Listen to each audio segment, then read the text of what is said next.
tem que ter essa disposição para que a população saiba o que está acontecendo. Ok, nós tivemos então o 1º de maio com centenas de pessoas que foram lá nos prestigiar, foram participar. O senhor acha importante essas lutas que são definidas?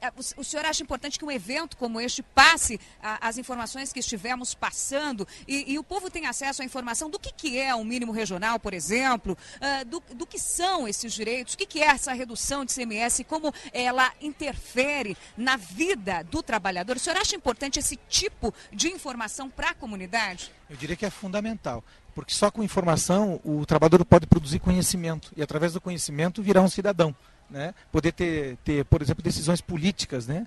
De votar, enfim, de fazer a diferença entre a classe política, entre a sua vida, na verdade, suas escolhas. Por falar nesse assunto, nós falamos de um primeiro momento na década de 90, da participação do governador Roberto Requião nesse processo.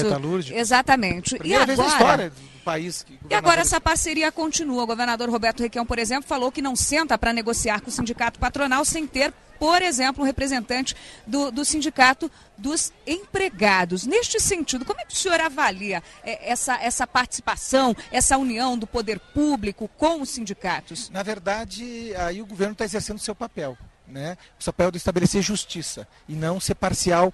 Parece absurdo e devia ser natural, que o Estado deveria exercer esse papel. Eu vou te dizer uma coisa que me ocorreu agora, que foi a melhor coisa que eu acho que aconteceu na história do Paraná em matéria de ganhos salariais. Quando o governador Requião foi governador, ele criou uma lei proibindo a polícia militar de interferir em greves quando não houvesse violência, quando era apenas uma manifestação do direito do trabalhador não querer mais trabalhar por aquele salário. Ele proibiu. Foi o período que o Paraná mais cresceu.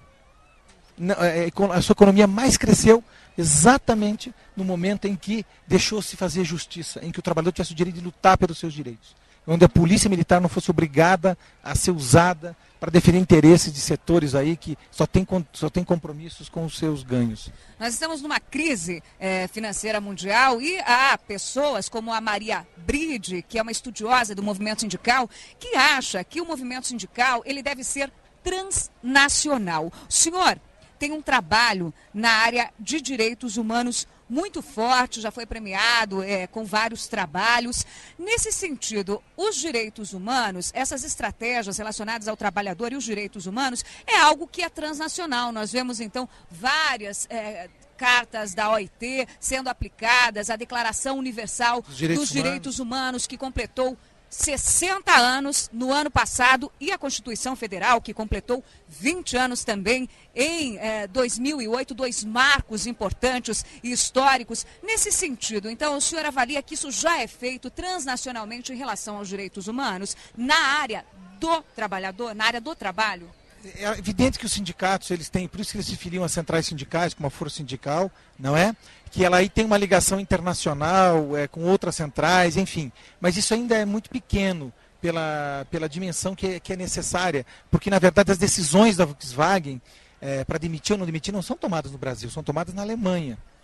E essa ligação do sindicato, agora teve um curso, eu estava vendo na revista dos metalúrgicos, aqui dos trabalhadores da Volkswagen, né, um encontro internacional aqui. Isso é muito bom, mas é preciso avançar muito mais nisso, porque essas decisões, as grandes decisões que envolvem demissões, que envolvem, na verdade, a vida do trabalhador, não são tomadas no nosso país, são tomadas fora daqui. Então é preciso que se amplie isso, né, para exatamente poder fazer frente a esse capitalismo internacional.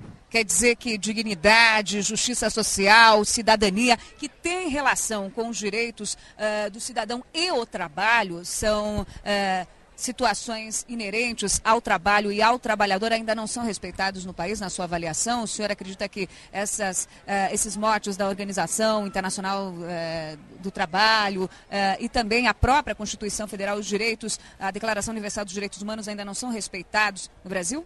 Não, estão muito longe de serem respeitados, né? São direitos muito complexos e na verdade, isso precisa amadurecer mais a nossa sociedade para isso. Avançamos muito e estamos avançando demais. O Butka aqui, com o Sindicato dos Trabalhadores Metalúrgicos, tem feito um grande trabalho, tem nos ajudado muito nessa área de direitos humanos, sem precisar aparecer que isso não é questão dos metalúrgicos, mas ajuda pelo compromisso pela luta dos direitos humanos, né?